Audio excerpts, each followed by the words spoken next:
it's Rose and welcome back to Cheap Lazy Vegan and another recipe video. Today we have ultra lazy vegan recipes. Yes, I'm not sure which episode this is, but we have more ultra lazy vegan recipes for you guys. These are recipes that will take you 5 to 10 minutes. They're super easy and they are just perfect for those lazy days where you still want to have delicious food, but you don't want to spend an hour in the kitchen. So I hope you guys appreciate these. These are very summer friendly. For those of you in the northern hemisphere, it is summertime now, so I'm sure many of you are looking for some summery recipes. So yeah, this is perfect for the summer. They are really delicious. I really hope you guys try every one of these out because they're easy, they're delicious, they're plant-based. What more could you ask for? In order to bring you guys these delicious recipes, I'm using a ton of products from Thrive Market, who are very kindly sponsoring today's video. If you guys have never heard of Thrive Market, they are an online wholesale retailer that specializes in natural and organic items. They have so many vegan options, vegan pantry staples, and lots of items that you might find are difficult to find in your local area, you might be able to find on Thrive Market. They're also a wholesaler, which means you pay an annual membership fee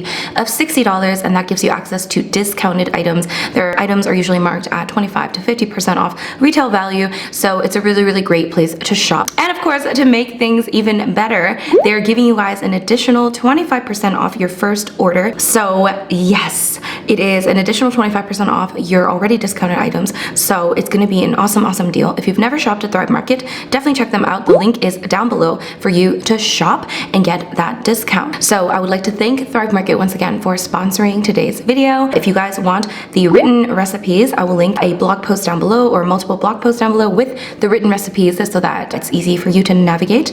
And yeah, I hope you guys enjoy. Let's get started. First thing I want to show you guys is how to make a smoothie. Yes, guys, I know what you're thinking. You're thinking, Rose, are you serious? Are you really showing me how to make a smoothie? I know how to make a smoothie. But hear me out, guys. The main reason I want to show you guys this is because I use this hack of prepping some of the smoothie ingredients ahead of time, so that will make your lives easier, okay? So all I try to do, guys, is make your lives easier. So the first thing we're going to do is prep some of the dry ingredients into these cute little jars. We're going to portion out however much we want of the different ingredients into each jar for when serving. So into each jar, I'm going to add in 1 scoop of protein powder, and I'm using this one from Thrive Market, and it is vanilla flavored, and I really enjoy the taste of this, so I would highly recommend it. Next, we're going to add in 2 tablespoons of ground flax seeds, and yes, I got this also from Thrive Market. This is a great source of omega-3s and healthy fats, and I always try to add in some flax seeds whenever I remember. We're also going to add in 1 tablespoon of chia seeds into each jar as well, and chia seeds are another great source of healthy fats. And this one is totally optional, but I had these goji berries as well that I also got from Thrive Market, and I'm adding these in because goji berries are a great source of antioxidants and they're really good for you, but it is definitely optional to add in the goji berries, and anything else you want to add into your own smoothie prep is obviously up to you. So I seal and store these little jars in my fridge, and whenever I'm ready to make myself a super healthy smoothie, I take one of these out and add the contents into a blender along with other fresh ingredients. And you have yourself a very healthy smoothie that is ridiculously quick, and you don't have to take out 10 bags or 10 boxes of ingredients to make one smoothie. How amazing is that? So I'll just show you guys a super simple smoothie that I've been making. First, I'm going to add in some baby spinach, and I like using spinach because it blends really easily and doesn't have much of a taste. Next, we're going to add in half a frozen banana and 1 cup of frozen fruit of your choice. I had this tropical mix that had like mango and pineapple and all that good stuff, which was really yummy. Then we're going to add in 1.5 cups of water, or you can add in non-dairy milk as well if that's what you'd like. Then we're going to add in that jar of prepped ingredients. Now we can blend this up. And this turned out to be super yummy, super delicious, and it is really full of healthy ingredients. And now that you have the dry ingredients prepped, you can make a smoothie super easily every morning. Next recipe is going to be a high-protein vegan tuna pasta salad. This is so delicious and refreshing. I highly recommend trying this out. Firstly, we're going to be cooking the pasta according to the instructions.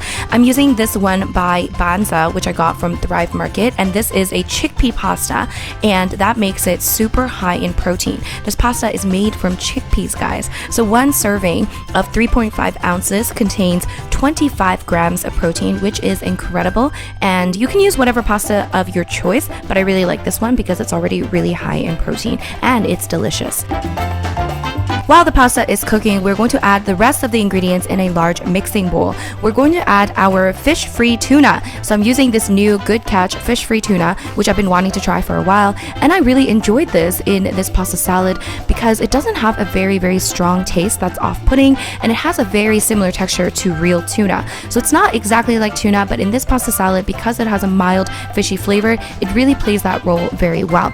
If you don't want to use this, you can alternatively add in some chickpeas, or you can also make your own vegan tuna salad using chickpeas, and I'll link a recipe down below if you guys are interested. Next, we're going to add in a 1/3 cup of coleslaw mix. This is super simple because it's already chopped and ready to eat. Then we're going to add in 1 stalk green onion chopped. And then we are going to add 1 tablespoon of vegan mayo, and I'm using this one from Thrive Market brand, and I'm also going to add in 2 tablespoons of relish and 1 tablespoon of Dijon mustard.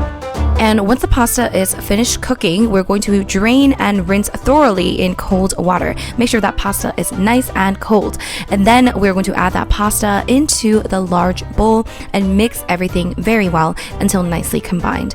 At this point, you can give this a little taste and see if you need to add some salt and pepper. I decided to add a very small amount of salt and pepper. The flavors were already very nice. So this makes an amazing lunch, guys, and it is even perfect for a nice picnic on a beautiful day. It's so yummy. I really hope you try this out.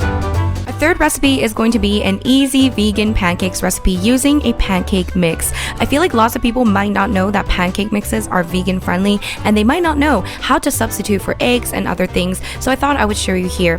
First, I'm going to start by preheating a non-stick pan on medium-high heat.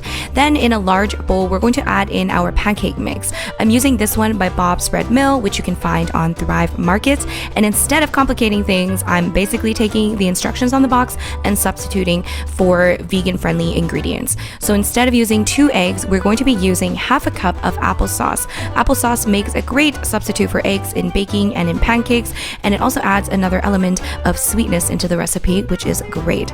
Then we're going to add in 1/4 cup of water and 1 tablespoon of melted vegan butter. You could also use melted coconut oil.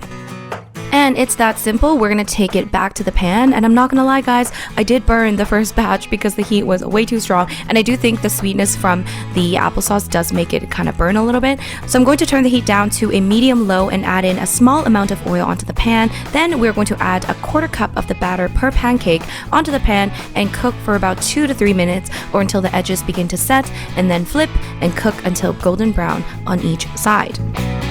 And of course, guys, you can enjoy your pancakes with your favorite toppings. I'm going to add my usual, which is blueberries and maple syrup, of course. Last but not least, I'm going to make a simple, cold, spicy ramen noodle dish. If you like spicy food and if you like noodles, this is perfect for you. It is so refreshing, and this is definitely one of my favorite types of dishes to make. I'm sure some of you guys know. First, we're going to start off by bringing 2 cups of water to a boil on high heat. Then we're going to add in some ramen noodles. I'm using this one by Lotus Foods, which I got from Thrive Market, of course. It is delicious. I do recommend this brand. We're also going to toss in some frozen edamame beans as well, and I didn't have much left, so I just threw in whatever I had, but I probably would have added in like 3/4 cup or a cup of edamame beans if I did have enough. Now let's allow that mixture to come to a boil again, and after about a minute, we're going to gently separate the noodles with some chopsticks or a fork, and then we're going to cook for another 3 to 4 minutes or until the noodles are done cooking. While the noodles are cooking, we can mix together the sauce, and we're mixing together some gochujang, which is also known as Korean red chili pepper paste. I got this one from Thrive Market, and this is a must-have if you enjoy Korean food and if you enjoy spicy food. It adds really great flavors, and it's so good. So we're going to add that in with some coconut aminos, which I also got from Thrive Market. This is a gluten-free and soy-free alternative to soy sauce. I do think it's a bit sweeter than soy sauce, and it tastes really good in a variety of different dishes. You could of course just use soy sauce if you prefer. Let's also add in some toasted sesame oil, and guess what, guys? I also got this from Thrive Market, and toasted sesame oil adds such a delicious and savory flavor to your Asian dishes, so I highly recommend adding this into your pantry. It is so good. I cannot live without sesame oil. Now you can mix everything well together to create a beautiful and delicious sauce. And I also wanted to add in some cucumber. So I'm using this julienne peeler to peel 1/3 of a cucumber into long, thin pieces. You could just use a knife to cut your cucumber if you prefer, but this is just another little hack to make your life a little bit easier. If you have a hard time, with knife skills like I do, it is tough to cut vegetables. Who knew it would be so tough? So yeah, this just makes it really easy. So that's why I'm using the julienne peeler. Now let's add the cucumbers into our bowl, and once the noodles are cooked, we're going to strain everything and rinse thoroughly with cold water. Once the noodles are cold, we can add in the noodles and edamame into the bowl and mix everything very well. We're also going to toss in half a stalk of chopped green onions and mix it really well. And then I'm going to plate it, top with the rest of the green onions that I have left. And I also added in some sesame seeds, and you can serve this cold. It is delicious. It is so, so good. It is refreshing. It is perfect for summer, and you just can never go wrong with ramen noodles and a spicy sauce. Alright you guys, so that is it for my ultra lazy vegan recipes summer edition. I hope you guys enjoyed. If you did enjoy this video, please don't forget to leave me a little like. And of course, if you are new to this channel, do not forget to subscribe for more vegan recipes that are easy, simple, cheap, all of that good stuff. And once again, I would like to thank Thrive Market, our sponsor, for supporting this channel as always. Don't forget to check out the link down below to get yourself that 25% off your first order. And that's pretty much it, guys. I hope you guys have a great day, and I'll see you guys in my next video. Thank you so much for watching. Bye!